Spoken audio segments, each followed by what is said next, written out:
Ничего вам не напоминает вот эта картина? Это почти как лотерея. Кто-то из них сегодня станет абсолютным победителем. Вот прошлогодний победитель Ларион Андреев. И вот из числа из этих спортсменов кто-то сегодня выиграет в своей весовой категории, станет призером. Кто-то станет абсолютным победителем и призером Аңалас Капсагай 2024 года. Вся элита якутская Капсагая собралась и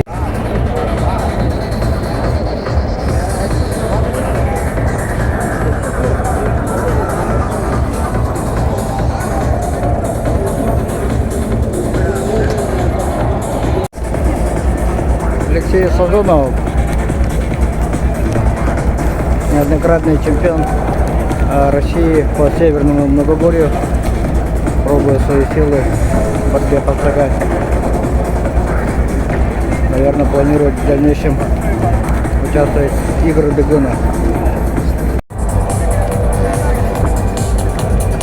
Места не хватает всем участникам, поэтому кто-то разминается здесь. Такого, наверное, не было. Несмотря на то, что 3 ковра застелены, участников очень много. И это очень отрадно, потому что Капсагай развивается и в других регионах России, за рубежом.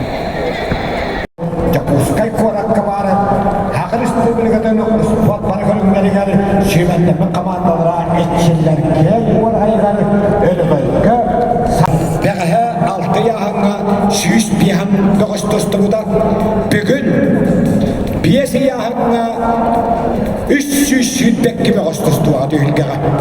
Олада 2 күнгі бүтін Россиятағы Аңалас Капсагай гран-при турнирге барды қолпан 400 бек бағысты түйілге даққары.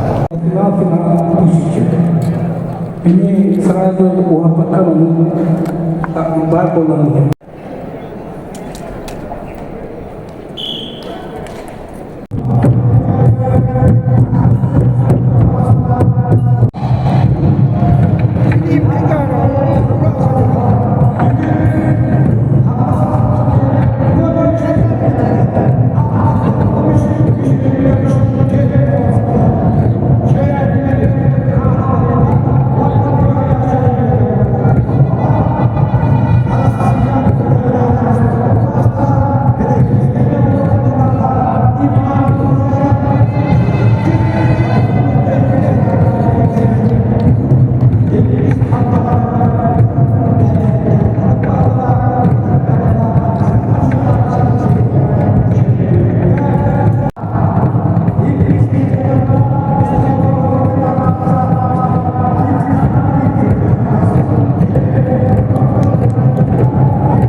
Ах, сертификат, қачадан білейсіз. Әңгеде ұлдыды өкөсіз түгенделақ. Сертификат ұлдыкен беді қачы. Оны мұңғытыр қайлақ бұдығыр. Екі бірден ақ.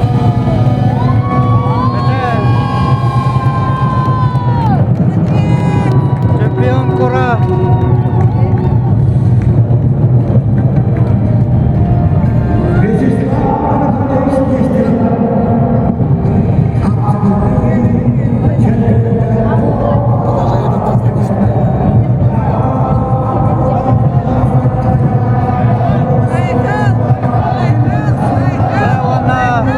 Батас.